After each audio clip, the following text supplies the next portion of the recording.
오늘은 원래 계획대로라면 남전도회 주간으로 야외 예배가 있는 날입니다. 그런데 말씀드렸던 것처럼 비 소식이 있어서 이제 한 주 미루게 되었는데요. 미뤄진 만큼 다음 주는 훨씬 더 즐겁고 행복하고 더운 야외 예배가 될 것이라고 이제 믿습니다. 이제 더운 날 땀을 흘리면서 또 즐겁게 노는 것이죠. 놀 때는 땀 흘리면서 놀아야지 이제 신명이 납니다. 평소와는 좀 다른 분위기 속에서 밖으로 나가서 예배 드리는 만큼 온 성도님들께서 함께 즐겁게 예배 드리시기를 다시 한번 부탁드립니다. 또 수고하는 남전도를 위해서 꼭 기도해 주시기를 부탁드립니다. 저는 이제 설교를 이제 준비할 때 1년치 설교에 대한 계획을 어느 정도 세우는 편입니다. 매주 이런 설교를 해야 되겠다, 저런 설교를 해야 되겠다. 이렇게 그런 설교를 다 계획 세우는 것은 아니지만 그래도 크게 이런 주제를 가지고 전반기에 이렇게 해야 되겠다, 후반기에는 이런 주제를 가지고 이렇게 다루어 봐야 되겠다 생각을 합니다. 이제 한 해의 표어에 따라서 올해 같은 경우에는 실천적 그리스도인이 되라 아닙니까? 이 실천적 그리스도인이 되라는 표어를 중심으로 전반기와 후반기 각각 주제를 정해서 말씀을 나누고 또 중간에 필요하다면 필요한 말씀을 끼워 넣어서 이렇게 은혜를 나눕니다. 그리고 전반기와 후반기 사이에 7월과 8월이 되면 우리의 신앙의 기본과 기초에 대한 이야기를 많이 다루었습니다. 또 여름에는 침례식이 있기 때문에 이 침례에 대한 말씀도 빠지지 않고 전하죠. 올해도 변함없이 침례식이 있습니다. 아직 침례를 받지 않으신 분들은 다 받으시기를 부탁드립니다. 침례는 주님께서 받으라고 명령하신 것입니다. 육으로는 죽고 영으로는 살았다는 것을 고백하는 것이자 이전 것은 지나가고 새로운 피조물이 되어서 살겠다는 제자로서의 다짐입니다. 그냥 우리의 마음의 다짐으로만 끝나서는 안 되고요. 침례를 받음으로써 공적으로 고백하는 자리가 필요합니다. 예수님께서 모든 제자들에게 받아야 한다라고 말씀하신 것이 침례였어요. 받아도 된다, 받지 않아야 한다 이렇게 하는 것이 아니라 반드시 받아야 한다 이렇게 명령하신 것은 예수님의 말씀 중에서 그렇게 많지 않습니다. 그렇게 많지 않은 가운데서 침례를 받으라고 하신 것인 만큼 이번 여름에 침례를 받지 않으신 분이 계시다면 꼭 받으셨으면 좋겠습니다. 그것이 여러분의 신앙을 더욱더 성장시키고 새로운 삶으로 살아가는데 도움이 될 것입니다. 주님께서 말씀하신 것이니만큼 꼭 지켜서 받으시는 여러분들 되시기를 부탁드립니다. 앞서서 말씀드린 대로 7월이 되면 이제 우리 신앙의 기초에 대한 이야기를 나누는데 올해는 조금 일찍 6월부터 시작할 것입니다. 그동안 해야 했는데 하지 못한 것들 그리고 모든 성도님들께서 함께 알고 있어야 하는 것들을 다 같이 배워보는 시간이죠. 그래서 이 시간의 제목을 어떻게 정할까 고민을 하다가 딱 이렇게 정했습니다. 어떻게 더 잘할 수 있을까? 어떻게 더 잘할 수 있을까? 다 같이 읽어볼까요? 다 같이 따라해 볼까요? 자, 시작. 어떻게 더 잘할 수 있을까? 어떻게 더 잘할 수 있을까? 라는 제목, 이 주제를 가지고 그동안 우리가 해왔던 것 그리고 하고 있는 것, 앞으로 해야 할 것을 더 잘할 수 있도록 말씀을 함께 나눠보고자 합니다. 기본적으로는 예배 생활이 있겠죠. 또 기도 생활도 있겠죠. 헌금 생활에 대한 이야기도 조금 더 구체적으로 이야기를 나눌 것입니다. 뿐만 아니라 직분과 봉사에 대해서도 나눌 것입니다. 우리 모임 자체에 대해서도 조금 더 구체적으로 나눠야겠죠. 이 교회 공동체로서의 모임 그리고 전도회 우리 소그룹 모임까지도 함께 종합적으로 어떻게 해야 하는지 나누겠습니다. 그리고 우리 교회에 지금 하고 있지만 하고 있지 않은 것이 하나 있죠. 하고 있지만 하고 있지 않는 것 뭘까요? 큐티입니다. 큐티. 분명히 하고 있는데 하고 있지 않은 것 큐티가 있죠. 이 큐티도 어떻게 더 잘할 수 있을까에 몇 주간의 주제로 삼아서 우리가 큐티 하는 법도 배우고 이 예배 시간에 실습도 해볼 생각입니다. 실습함으로 말미암아 이 큐티를 어떻게 해야 하는지, 또 큐티를 어떻게 나눌 것인지에 대해서 조금 더 구체적으로 다루도록 하겠습니다. 그래서 지금 결정한 것은 아니지만 지금 매일 성경이 좋은 것인지 아니면 또 다른 좋은 큐티 교재가 있는지를 고민 좀 해보고요. 결정해서 함께 나누도록 하겠습니다. 이런 것들을 다양하게 하나하나 해보려고 하다 보니까 조금 일찍 6월부터 시작하게 되었습니다. 6월부터 해서 6월, 7월, 8월 이렇게 하면 벌써 넉 달 한 12주 정도 되게 되는데요. 제가 주제를 이렇게 쭉 나열해 보니까 그것보다 훨씬 더 많은 시간이 필요하긴 하겠다라는 생각이 듭니다. 그래서 이 주제가 이제 3개월이 될지 4개월이 될지는 모르겠지만 꼭 필요한 것들을 하나씩 새롭게 배워가는 시간이 되었으면 좋겠고요. 또 올 한 해 주제에 맞도록 더 잘 실천할 수 있는 그런 시간이 되었으면 좋겠습니다.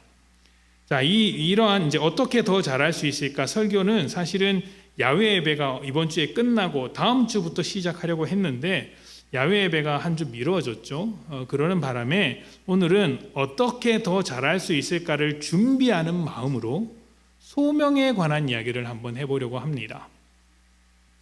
오스 기니스가 쓴 소명이라는 책에 보면 이 소명을 하나님의 부르심이면서 우리 삶의 목적과 깊은 관련이 있다고 소개를 합니다. 소명이라는 것은 하나님께서 우리를 부르신 것이자 동시에 우리의 삶의 의미와 목적을 만들어주는 것이다. 이렇게 설명을 하고 있죠. 어떤 사람이 일을 할 때 그것이 단순히 생계를 넘어서는 어떤 의미를 가지고 있는 일이 되기 위해서는 반드시 소명이라는 것이 있어야 한다는 것이죠. 왜 직장 생활을 합니까? 이것이 생계를 뛰어넘는 일이 되기 위해서는 소명이라는 것이 있어야 한다. 왜 공부를 하죠? 이것이 내가 나중에 돈을 벌기 위한 수단으로서 공부하는 것에 그치지 않고 특별한 의미를 갖기 위해서는 소명이라는 것이 있어야 한다라는 것입니다. 만약 이러한 소명을 가지지 못한다면 어떻게 될까요? 말씀드린 것처럼 생계를 위해서 돈을 벌기 위해서 마지못해 일하거나 아니면은 자기가 하는 일을 굉장히 싫어하게 된다는 것입니다. 많은 사람들이 이 둘 중에 어느 자리에 위치하고 있습니다. 그래서 어떻게 하죠? 일을 할 때 그냥 출근 도장만 찍는 경우가 많습니다. 자기 일에 대해서 실증을 느끼며 어떤 의미도 발견하지 못하는 사람들에게 심리학자들이 내놓은 처방은 소명의식을 회복하라는 것입니다. 그런데 여기서 말하는 소명의식은 지금 우리가 성경 안에서 말하고 있는 소명과는 좀 다릅니다. 일부러 제가 이 소명과 소명의식을 따로 구분해서 설명을 하고 있습니다. 원래 교회 안에서는 소명이나 소명의식이 같은 말이고 또 일반적인 세상에서 심리학에서 소명과 소명의식은 같은 의미로 사용이 됩니다. 그런데 오늘은 이 설교 안에서는 소명은 하나님의 부르심으로 이해를 하고 소명의식은 그냥 일반적인 사회에서 심리학적으로 받아들이는 말로서 따로 구분해서 사용하겠습니다. 그냥 원래 같은 말인데 여기서만 구분해서 사용을 하겠습니다. 일반적으로 소명의식이라고 하는 것은 사회적인 의미가 있거나 자기 스스로 의미가 있다고 여기는 것이에요. 사회적으로 의미가 있는 일이거나 내가 그렇게 의미가 있다고 여기는 것, 그것을 소명의식이라고 부릅니다. 근데 문제는 이것이에요. 아주 심각한 오류가 하나 있다는 것이죠. 무엇이냐면 사회적인 테두리 안에서 의미를 찾아내는 것이나 아니면 나 스스로 의미가 있다고 여기는 것이나 똑같이 내가 스스로 그 의미를 생산해내야 한다는 것입니다. 내가 하는 일은 세상을 변화시키는 일이야 라고 내가 생각을 해야 되고 내 일은 내 가족을 행복하게 만드는 일이야 라고 내가 생각을 해야 되는 거예요. 내 일은 나를 가치 있는 사람으로 만드는 일이야 라고 해서 그 가치를 부여하는 사람이 자기 자신일 수밖에 없습니다. 세상에서 말하는 소명의식이란 그런 거예요. 왜 그럴까요? 하나님을 인정하지 않기 때문이에요. 하나님을 인정하지 않고 나를 그 자리로 부르신 하나님이 없으니까 그 그 의미와 가치를 내가 만들어내야 하는 것이죠. 내가 하고 있는 일의 의미를 결정하는 것입니다. 이게 왜 문제가 되느냐면 내가 스스로 그렇게 여긴다고 해서 그 사실이 진실이 되지는 않기 때문입니다. 나는 이렇게 사는 게 좋아, 나는 이게 옳다고 믿어 라고 생각을 해도 그게 진짜 좋은 것인지 진짜 옳은 것인지는 확인할 수 없죠. 여러분, 어벤져스라는 영화를 보셨죠? 거기에 보면 이제 가장 강력한 악당으로 타노스가 나옵니다. 타노스의 목적이 뭐냐면 전 우주에 살고 있는 모든 생명체의 절반을 사라지게 만드는 것이죠. 죽이는 것입니다. 그래서 가는 곳마다 파괴를 일삼지 않습니까? 근데 그의 명분이 무엇이냐면 우주의 자원은 한정적이고 생명체가 너무 늘어나다 보니까 이 우주가 점점 파괴된다는 거예요. 그래서 이 파괴되는 우주를 살리기 위해서 생명체가 더욱더 번영하기 위해서 절반을 죽여야 한다는 신념을 가지고 그런 행동을 하는 거예요. 타노스가. 그러니까 옳습니까? 타노스는 그것을 옳다고 여기고 신념 있게 행동을 합니다. 그렇게 해야지 모든 사람이 더 잘 살게 될 것이다 라는 믿음으로 그렇게 하는 거예요.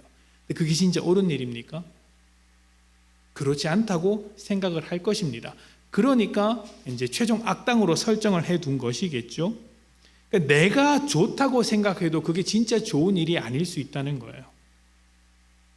그것이 나를 더 좋은 방향으로 이끈다고 내가 생각을 해도 실제로는 아닐 수 있다는 것이죠. 그리고 무엇보다 우리는 우리의 기분과 감정을 이기지 못합니다. 항상 휘둘리죠. 그래서 내가 좌절하고 낙망하는 그 순간이 오면 내가 하고 있는 이 모든 일에 대해서 회의감이 듭니다. 내가 이 일을 왜 하지? 이런 생각이 들지 않습니까? 내가 기분이 탁 나빠지면 그 모든 일 자체가 쓸모없는 일로 여겨지는 것이죠. 세상에서 말하는 소명의식이 회의감에 빠질 수 없는 이유는 딱 한 가지입니다. 소명이라는 것은 부르심인데 부르시는 하나님을 인정하지 않기 때문이에요. 다시 말하면 하나님이 없으면 소명이란 존재할 수 없고 동시에 우리 삶의 의미와 목적도 완전히 사라지는 것입니다. 앞에서 말씀드린 오스 기니스는 그의 책에서 일 중독과 소명을 비교해서 설명하기도 했습니다. 일 중독은 일을 통해서 자기 존재와 의미를 찾아내는 사람입니다. 이것은 사실 의미를 스스로 만들어내는 것과 다르지 않아요. 그래서 그 일을 하지 못하게 되는 순간 어떻게 됩니까? 방황하게 되죠. 자기 자신을 잃어버리게 됩니다. 그런데 소명 있는 사람은 목적과 의미를 이루기 위해서 그 일을 한다는 것이에요. 그래서 일을 하지 못해도 그 목적과 의미는 여전히 살아있기 때문에 또 다른 일을 통해서 그 목적과 의미를 만들어낼 찾아갈 수 있다, 이루을 수 있다, 이렇게 설명을 하고 있습니다.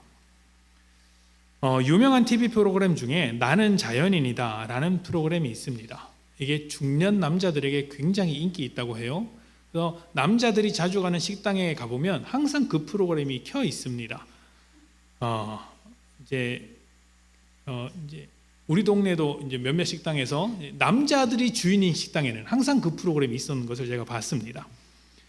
거기 나오는 분들의 이야기를 들어보면 사연 없는 분들이 없습니다. 다 인생의 구구절절한 사연들이 있고 또 질고를 겪어서 이제 힘든 가운데 산에 이렇게 들어왔다 이렇게 이야기를 하죠. 그런데 그렇게 각각의 사연을 가진 분들의 이야기를 들어보면 공통점이 있어요. 과거의 사연은 다양한데 지금 가지고 있는 생각은 다 똑같다라는 거예요. 뭐냐면 인생은 덧없으니 그냥 혼자서 여기 산에 눌러앉아 살면서 맛있는 것만 먹으면서 시간을 보내는 게 행복이다 이렇게 여기면서 살고 있는 것이죠. 그래서 그 프로그램이 뭐예요? 산에서 칡뿌리 캐다가 요리 만들어 먹는 게 전부예요. 그게 전부예요. 그게 행복이다 이렇게 말하고 있는 것이죠. 왜 그렇게 생각하게 되었을까요? 그 이전까지는 그래도 열심히 삶의 의미를 추구하며 일을 열심히 하고 가족을 위해 살았던 사람들인데요. 왜 지금은 그렇게 덧없는 인생이다라고 말하면서 먹는 것에 그렇게 열심을 내는 인생이 되었을까요? 삶의 의미를 잃어버렸기 때문이죠. 이전에는 그래도 뭔가 일을 통해서, 가족을 통해서 의미를 추구하며 열심히 살았는데 한순간에 그 의미가 물거품처럼 사라져버린 것입니다. 그래서 그 허무함을 이길 수 없어서 산속에 들어간 것이죠. 그런데 여러분, 이 프로그램이 누구에게 인기가 많다고 했습니까? 중년 남자들에게 인기가 많습니다. 왜 그렇겠습니까? 열심히 살았는데 돌아보니 인생에 어떠한 의미도 남겨지지 않아서 그렇습니다. 대한민국 중년 남자들이요. TV에 나오는 자연인과 자기 자신을 똑같이 여기고 있는 것입니다. 누구라고 말씀은 못 드리겠네요. 우리 인생의 의미와 목적을 만들어주는 유일한 뿌리가 바로 소명입니다. 소명은 부르는 존재가 없이는 만들어질 수 없는 거예요. 하나님이 우리의 목적과 의미를 만들어 주십니다. 소명은 하나님으로부터 찾아야 하는 것이죠. 자기 자신으로부터 찾으면요, 끝끝내 자연인이 되고 맙니다. 세상에 의미와 목적을 잃어버리고 방황하는 인생들이 많고 회의감과 허무함에 찌들어서 살아갈 힘을 발견할 수 없다고 몸부림치는 인생들이 많은데도 불구하고 그 누구도 돌파구를 찾지 못하는 것도 하나님과의 인격적인 만남이 없이 소명의식만을 주장하기 때문입니다. 하나님 없이는 우리 인생의 의미와 목적을 절대로 발견할 수 없습니다. 오늘 본문 히브리서 11장 1절부터 3절 말씀을 함께 읽어봅시다. 1절부터 3절 말씀을 읽는데 3절은 여러분이 읽고 1절과 2절은 제가 읽겠습니다. 믿음은 바라는 것들의 실상이요 보이지 않는 것들의 증거니 선진들이 이로써 증거를 얻었느니라.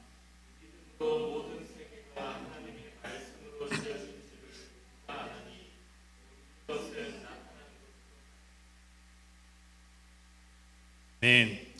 히브리서 11장은 믿음장으로 알려진 아주 유명한 장이죠. 그래서 믿음에 대해서 이해하고 싶을 때 히브리서 11장을 찾아서 읽는 경우가 많습니다. 읽어보면 이게 뭔 말인가 싶기도 하죠. 믿음이라고 해서 쭉 설명한 것이 아니라 믿음으로 이런 사람들은 이렇게 살았다고 해서 성경의 수많은 인생들에 대한 이야기가 나오기 때문입니다. 히브리서는 고난과 어려움의 현실 속에서 믿음을 잃어버리지 말아야 한다라는 의미로 기록된 책입니다. 그래서 중간중간에 너희 믿었다가 한번 빚을 얻었다가 그 빚을 잃어버리면 이제 큰 벌을 받는다, 돌아가지 못한다, 막 이렇게 협박하는 말도 있어요. 근데 진짜 그렇다라는 것이 아니라 그만큼 심각한 것이니 돌아가지 마라, 믿음에서 떠나지 말라, 이렇게 이야기를 하는 것입니다. 자, 그런 맥락에서 11장은 현실 뒤에 있는, 그러니까 지금 고난과 어려움으로 살고 있는 성도들의 현실 뒤에 있는 본질을 찾아가는 관점으로 믿음을 소개하고 있는 거예요. 너희가 그렇게 어렵지? 그런데 믿음의 눈으로 보면 그게 전부가 아니야 라는 것을 설명하기 위해서 믿음을 꺼내고 있는 것입니다. 그러니까 믿음으로 고난이라는 현실, 괴로움이라는 현실을 이겨내는 것이죠. 3절에 보면 이렇게 이야기를 합니다. 모든 세계가 하나님의 말씀으로 지어진 것을 믿음으로 알게 되었다. 보이는 것은 나타난 것으로 말미암아 된 것이 아니다. 이것을 오늘 설교 말씀을 이제 중심으로 제 나름대로 쉽게 이제 해석해서 다시 설명해 보자면 이렇게 읽어볼 수 있을 것 같아요. 눈에 보이는 세상은 눈에 보이지 않는 하나님의 말씀으로 만들어졌다. 그래서 보이는 게 전부가 아니다. 그것을 설명해 주는 게 우리의 믿음이다. 인 것이에요. 눈에 보이는 게 전부가 아니야. 근데 그걸 어떻게 알 수 있어? 우리의 믿음으로 알 수 있어. 이렇게 말을 하는 거예요. 세상은 눈에 보이는 것이 전부라고 말하면서 모든 의미를 그 보이는 것에서만 찾습니다. 그래서 뭘 말합니까? 성과를 말해요. 성과를 내지 못하면 아무 의미가 없는 일이죠. 업적을 말하죠. 업적 없으면 왜 그 일을 했어? 이렇게 말을 합니다. 또 물질을 말하죠. 성공과 돈이 뒷받침되지 않으면 삶의 목적과 의미를 찾아낼 수 없다. 아무런 목적도 아니고 아무런 의미도 없다. 이렇게 생각을 합니다. 그런데 여러분, 성공과 돈으로 의미를 채울 수 없다는 것을 우리는 경험적으로 알고 있습니다. 성공한 개그맨이자 사업가인 주병진 씨를 잘 아실 것입니다. 남다른 아이디어와 추진력을 가지고 계신 분인데 그 아이디어를 바탕으로 사업에서 크게 성공을 하신 분이죠. 사업에 크게 성공을 해서 자기가 가지고 있는 어떤 주식 지분을 팔았더니 그 다음날 통장에 100억이 딱 꽂히더랍니다. 부럽죠? 여러분 통장에도 그만큼의 돈이 꽂히기를 축복해 드릴까요? 그렇게 받으시면 교회를 떠나실까 봐 제가 감히 그렇게는 기도 못 하겠습니다. 자, 1000억 보십시오. 자, 그런데 이분이 100억이 이 이야기가 한 10년, 20년도 아니고 그보다 훨씬 이전의 이야기니까 지금도 100억이라 하면 입이 쩍쩍 벌어질 텐데 한 20년 전에 100억이니까 얼마나 큰 돈이겠습니까? 정말 큰 돈이죠. 근데 그 돈이 딱 꽂히는 순간 이분이 뭐라고 이야기를 하냐면 자기 계좌에 돈이 딱 꽂히는 것을 보는 순간 허탈감이 그렇게 많이 밀려왔다고 합니다. 인생이 이렇게 더덥구나 생각을 하는 것이죠. 왜 그랬냐면 그분이 그동안 돈을 목적으로 그렇게 살았는데 자기에게 돈이 딱 생기는 순간 자기 인생의 목적과 목표가 사라지게 되더라는 것입니다. 그래서 그때부터 방황을 하더라는 거예요. 그분이 뭐라고 한지 아십니까? 마지막에 돈으로 행복을 살 수 없구나. 이걸 딱 느끼는 거예요. 저는 그런 사람들의 이야기를 너무 많이 알고 있습니다. 돈이 인생의 전부인 줄 알고 열심히 달렸는데 그 돈을 벌든지 벌지 못하든지 그 인생의 의미를 발견하지 못하는 거예요. 돈이라는 것은 도구일 뿐입니다. 돈은 인생의 목적과 의미를 만들어주지 못하죠. 젊은 사람일수록 이런 이야기를 받아들이지 않거든요. 왜 그런지 아십니까? 아직 경험이 없어서 그래요. 꼰대같이 막 이게 너 아직 몰라 나 때는 이런 이야기를 하는 게 아니라 그게 현실입니다. 나이 많고 적음이 아니라 돈의 성격을 아느냐 모르느냐의 차이인 거예요. 근데 오래 살다 보니까 돈으로 워낙 치이고 살아서 이게 나에게 가치를 만들어주는 것이 아니구나라고 경험적으로 알죠. 돈으로 할 수 있는 일이라고는 인생에서 재미있는 것을 몇 개 더하는 일이고 쾌락과 편안함을 제공하는 것입니다. 그 정도는 돈으로 할 수 있습니다. 그러나 그것이 우리의 인생을 가치 있게 만드는 것은 아닙니다. 이 점을 알아야 해요. 오히려 쾌락과 편안함에 깊이 빠지게 되면 그 인생 자체가 무너질 수 있습니다. 나태한 인생일수록 쾌락과 편안함에 깊이 빠지는 인생이 된다고 하죠. 아무런 의미와 가치를 찾아볼 수 없는 그런 덧없는 인생이 될 뿐인 거예요. 눈에 보이는 것이 전부가 아님을 우리의 믿음이 가르쳐주고 있습니다. 하나님께서 말씀으로 세상을 만드셨습니다. 그래서 이 세상에는 하나님의 의도와 목적이 있습니다. 하나님께서 흙과 생기로 자신의 형상인 사람을 만드셨습니다. 그래서 사람에게는 목적이 있습니다. 소명이 있습니다. 그리고 이 소명이 없으면 목적 없는 인생이 되고 의미 없는 인생이 될 수밖에 없는 거예요. 하나님 없는 인생의 끝이 공허함입니다. 그 어떤 사람도 지금까지 인간이 가지고 있는 이 공허함에 대해서 대답을 내놓은 사람이 없습니다. 대답을 내놓은 유일한 사람이 니체인데 철인이 되라요. 철인. 스스로 의미를 만들어야 한다. 이게 전부인 거예요. 스스로 의미를 만들어도 그건 모순일 수밖에 없다는 것을 앞에서 몇 번이나 강조해서 설명을 드린 겁니다. 어떻게 더 잘할 수 있을까를 준비하면서 소명에 관한 이야기를 꺼낸 이유는 우리의 모든 신앙생활도 하나님과의 관계가 바로 서지 않으면 허무한 것이 되고 말기 때문입니다. 하나님을 중심으로 신앙생활을 하지 않고 내가 중심이 되면, 내가 자꾸 어떤 가치를 만들어내는 신앙생활을 하게 된다면 그 신앙생활이 더덥게 흘러가요. 위험한 거예요, 사실은. 여러분, 제가 목회자잖아요. 목회자입니다. 그런데 제가 하나님과 아무런 관계없이 목회의 목적과 의미를 하나님께 두지 않고 목회를 한다면 이게 무슨 의미가 있습니까? 제 실력과 능력을 바탕으로 어떤 인문학 강의하듯이 그냥 이렇게 말하는 것으로 끝이 난다면 이것은 저에게 밥벌이 이상의 의미가 없습니다. 먹고 살기 위해서 하는 일에 불과하죠. 그러면요, 저에게 있어서 목회는 하기 싫은 일이거나 마지못해서 하는 일이 됩니다. 왜 그렇겠어요? 목회를 해도 돈이 안 되니까 하기 싫고, 또 하기 싫어도 먹고 살아야 되니까 마지못해 하고, 이런 일이 되고 마는 것이죠. 목회를 하나님께서 부르신 소명으로서 받아들여야지 제 자신이 가지고 있는 한계를 뛰어넘어서 이 일을 할 수 있지 않겠습니까? 저는 못났으나 한 사람으로서의 능력은 너무나도 부족하나 하나님은 일하시고 있는 분이니 하나님의 부르심을 따라 저에게 주어진 소명을 믿음으로 감당하는 것입니다. 제가 목회자로서 어디 명함을 못 내밀겠구나라고 느낄 때가 언제인지 아십니까? 예전에 목회할 때는 청년들하고 대화할 때였어요. 청년들하고. 왜냐하면 저한테 와서 상담을 하고 있는 그 청년들이 하나같이 다 학벌이 좋았거든요.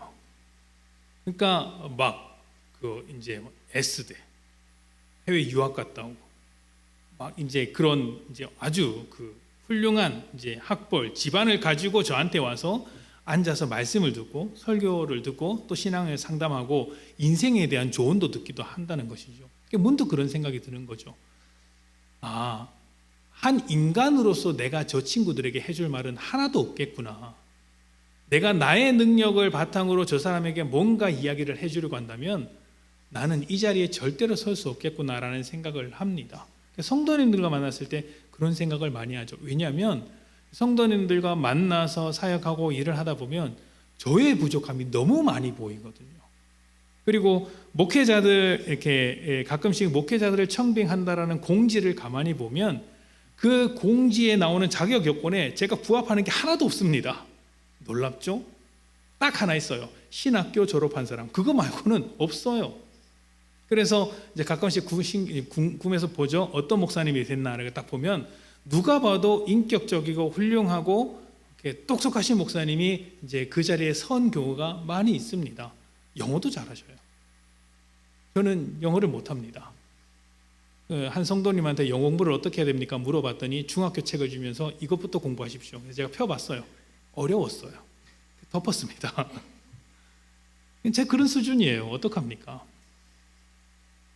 그러니까 제가 하나님께 목적과 의미를 두지 않고 이 사역을 한다면 저는 저의 한계에 의해서 놓던가 아니면 거짓말로 사역을 해야 되는 거죠.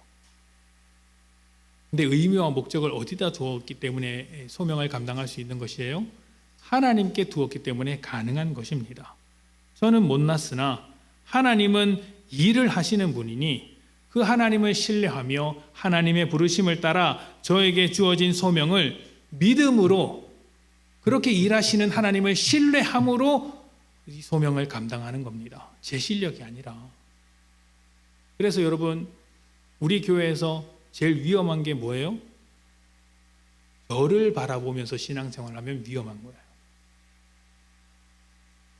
하나님을 바라보면서 이 앞에 서 있는 목회자를 긍휼히 여기면서 그렇게 신앙생활을 해야죠. 저라고 다르겠습니까? 여러분을 바라보면서 목회하겠습니까? 여러분을 긍휼하게 여기시는 하나님의 마음을 받아서 함께 은혜를 나누고 한 몸된 공동체로서 우리가 믿음 안에서 살아가는 것이죠. 의무와 목적을 사람에게 두느냐 하나님께 두느냐, 내가 만들어내느냐 하나님께서 만들어내느냐, 이것이 참 중요한 거예요. 히브리서 11장에 나오는 사람들의 면면을 한번 보십시오. 하나같이 그런 사람들입니다. 믿음으로 아벨은 가인보다 나은 제사를 드렸다고 했고, 에녹도 믿음으로 죽음을 보지 않았다고 했고, 노아도 그렇습니다. 아브라함은 믿음으로 약속 있는 땅으로 나아갔고, 모세도 믿음으로 이스라엘을 출애굽시켰다, 이렇게 설명을 합니다. 그런데 여러분, 여기서 믿음이라는 말을 사람들이 잘 믿어서 완벽한 믿음을 가지고 그런 일을 해내었다라고 생각하시면 안 됩니다. 여기서 말하는 믿음이라는 것은 하나님께서 그들의 인생 가운데 개입하시고 간섭하셔서 만들어내신 결과로서의 믿음을 말하고 있는 거예요. 그러니까 거기 11장에 나오는 모든 인물들의 면면이 하나같이 부족하고 죄인에 불과한데 어떻게 그렇게 소명 있는 삶을 살게 되었는가? 그 이유가 바로 믿음이다. 믿음이 뭐라고요? 하나님의 일하심이다. 그래서 여기서 말하는 믿음을 하나님의 은혜로, 하나님의 일하심으로 바꾸어서 읽어도 동일한 의미가 되는 거예요. 그런 하나님의 일하심이 있으니 히브리서 전체는 뭐라고 이야기합니까? 이 현실과 고난 가운데서도 믿음을 포기하지 말아라. 그게 전부가 아니다. 하나님의 일하심이 여전히 우리에게 있다. 이것을 설명하고 있는 거예요. 그리고 오늘 우리도 하나님의 일하심 속에 있으니 어려운 중에 낭망하지 말고 그 어려움을 넘어서 일하시는 하나님을 믿음으로 바라보면서 살자고 이야기를 하는 것입니다. 히브리서 12장 11절과 2절 말씀을 봅시다. 그렇게 이야기를 해서 어떤 결론으로까지 다다르는지를 봅시다. 히브리서 12장 1절과 2절 다 같이 읽겠습니다. 시작.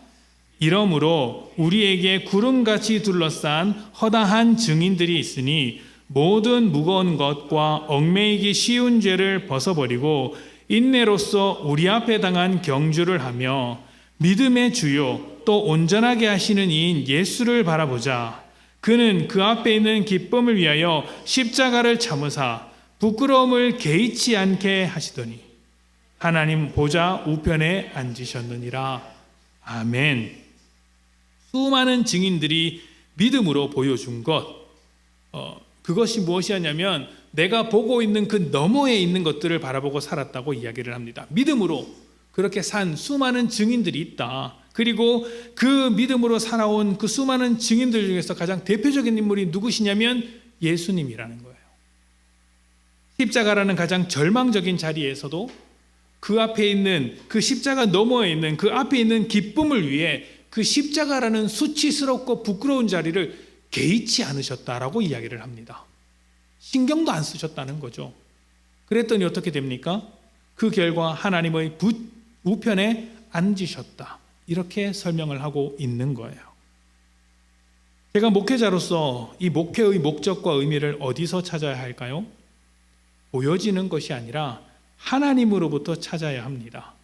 하나님께서 부르신 소명과 하나님께서 부르신 그 소명이 이 목회의 목적과 의미가 되어야 하죠. 보여지는 것을 위하여 목회를 한다면 어떻게 되겠습니까? 교회의 크기를 보겠죠. 재정을 보겠죠. 사람들의 숫자를 보겠죠. 만약 거기에 목적과 의미와 가치를 둔다면 여러분, 저는 저기 어디 큰 교회에 있는 목회자보다 절대로 훌륭한 목회자가 될 수 없습니다. 하나님 앞에 칭찬받는 목회자도 하나님 앞에는 아니겠군요. 스스로 의미와 목적을 지켜낼 수 있는 목회자가 될 수 없죠. 그러면 제가 목회를 해야 될 이유가 없는 거예요. 쓸모없는 목회자가 되는 것이겠죠. 제가 눈에 보이는 것으로만 가치를 매긴다면 말입니다. 그리고 여러분들도 눈에 보이는 것으로만 가치를 매긴다면 이 교회에 나오는 게 정말 덧없는 일이에요.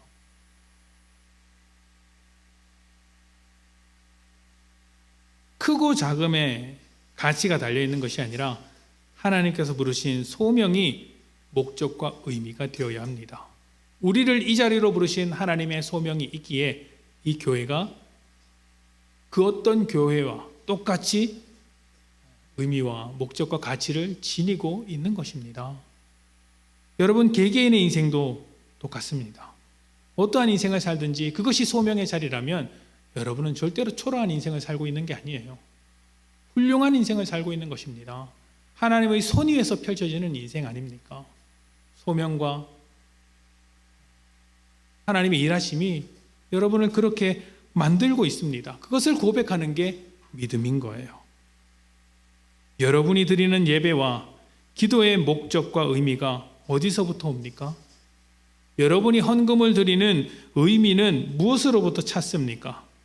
직분과 봉사와 헌신의 목적은 무엇입니까? 신앙생활만이 아니라 크고 작은 모든 삶으로부터의 가치는 어디에서 찾을 수 있습니까? 하나님으로부터 찾아야 합니다. 하나님의 부르심, 소명을 통해 찾을 수 있습니다. 그래서 우리는 하나님과의 만남이 대단히 중요한 거예요. 여러분은 의미 있는 삶을 위해서 매일매일 하나님과 인격적인 만남을 이어가고 계십니까? 하나님과의 만남이 없으면 소명도 없습니다. 의미도 없습니다. 목적도 없습니다. 부질없는 삶, 허탈한 인생을 살게 될 것입니다. 믿음으로 하나님께 나아가야 하는 것이죠. 믿음으로 하나님을 고백해야 합니다. 우리의 믿음으로 현실 너머에 있는 하나님의 소명, 그 기쁨을 찾아가야 한다는 것입니다. 그런데 여러분, 여기에 중요한 것이 하나 있습니다. 우리는 믿음으로 하나님께 나아가려고 할 때 항상 그 완벽한 믿음, 확신에 찬 믿음을 강조하는 경향이 있습니다. 그러니까 의심 없이 확실하게 흔들림 없이 그런 믿음이 있어야 하나님께서 소명도 주시고 내 삶의 의미와 목적도 회복해 주실 것이다, 이런 생각을 가지고 있죠. 그런데 믿음은 그런 게 아니에요. 그런 게 아니에요. 마가복음 9장을 한번 봅시다. 마가복음 9장 21절부터 23절까지만 읽어보도록 하겠습니다. 우리 23절은 여러분이 읽겠습니다. 21절과 22절은 제가 읽습니다. 예수께서 그 아버지에게 물으시되 언제부터 이렇게 되었느냐 하시니 이르되 어릴 때부터니이다. 귀신이 그를 죽이려고 불과 물에 자주 던졌나이다. 그러나 무엇을 하실 수 있거든 우리를 불쌍히 여기사 도와주옵소서.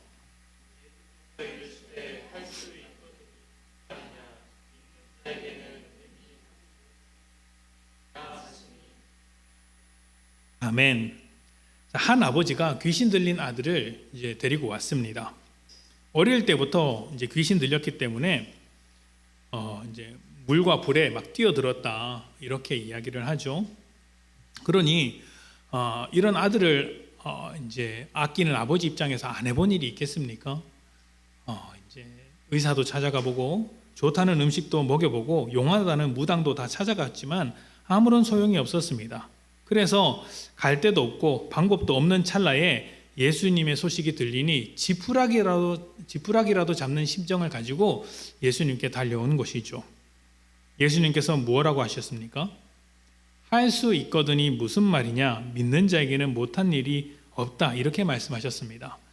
왜 이렇게 이야기했냐면 앞에서 이제 이 아버지가 할 수 있다면 이 일 좀 해주십시오, 이렇게 이야기했기 때문이죠.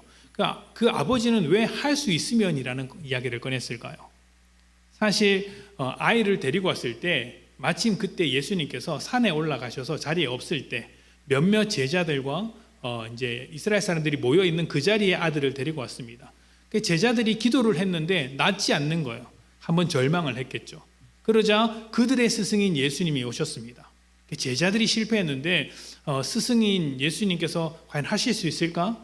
제자들이 실패하는 것이 이제 깔려 있으니까 하실 수 있으면 좀 해주십시오, 이렇게 간절함의 이야기를 한 것이죠. 그러자 예수님께서 할 수 있거든이 무슨 말이냐, 이렇게 이야기를 꺼낸 것입니다. 자, 그런데 이 이야기는 우리에게 꾸지람을 하거나 다그치는 말씀이 아니에요. 그리고 완벽한 믿음을 요구하는 이야기도 아닙니다. 이 이야기에서 중요한 것은 그 다음에 아버지의 말이에요. 아버지가 뭐라고 이야기하는지 24절에 한번 봅시다. 함께 읽어봅시다. 시작. 곧 그 아이의 아버지가 소리를 질러 이르되 내가 믿나이다. 나의 믿음 없는 것을 도와주소서 하더라. 아멘. 믿음을 고백하는데 이 고백이 무엇입니까? 나의 믿음 없음을 도와주소서. 나의 믿음 없음을 도와주소서, 이것입니다. 완벽한 믿음으로 나아가는 것이 아니라 모자라고 부족함에도 나를 받아주시는 주님께 믿음으로 나아가는 것입니다. 하나님은 나의 믿음 없음으로 믿음 있음을 향해 변화시키시는 분이니 예수를 만나는 자리, 하나님을 만나는 자리까지 나아가겠다. 나의 믿음 없음을 믿음 있음으로 변화시켜주는 분, 그 자리로 나아가는 것이죠. 우리는 연약하고 부족하고 믿음이 없으나 하나님께서 우리에게 개입하시고 간섭하셔서 믿음의 자리로 부르십니다. 그리고 만들어 가십니다. 우리는 이러한 하나님의 일하심을 믿음으로 고백하며 삶의 의미와 목적을 찾아내는 거예요. 다음 주부터 이러한 마음을 품고 어떻게 더 잘할 것인가 라는 주제로 말씀을 나눌 것입니다. 다음 주가 아니라 다다음 주죠. 야외 예배 끝나고 그 다음 주부터 우리가 어떻게 더 잘할 것인가를 이러한 소명을 바탕으로 말씀을 나눌 거예요. 여러분 2주 동안 어떻게 준비해야 하겠습니까? 부탁드리기로는 매일매일 하나님과 자주 만나면서 이렇게 기도하셨으면 좋겠습니다. 하나님, 나의 믿음 없음을 도와주소서. 하나님의 부르심 안에서 내 삶의 의미와 목적을 회복할 수 있도록 의미 없는, 목적 없는 삶을 살지 않도록 나를 도와주소서. 이렇게 준비해야 하지 않겠습니까? 2주라는 시간 동안 이 모든 말씀을 잃어버릴 수도 있지만 딱 한 가지만을 기억하시면서 꼭 실천하십시오. 나의 믿음 없음을 도와주시옵소서. 주님의 소명을 회복할 수 있도록 주님 나를 도와주시옵소서. 이 말씀을 잘 기억하셔서 모든 것의 의미를 회복하고 여러분의 가정과 교회와 직장에서 또 세상 가운데서 모든 의미와 목적을 회복하는 소명의 사람들이 되시기를 축복합니다. 함께 기도합시다.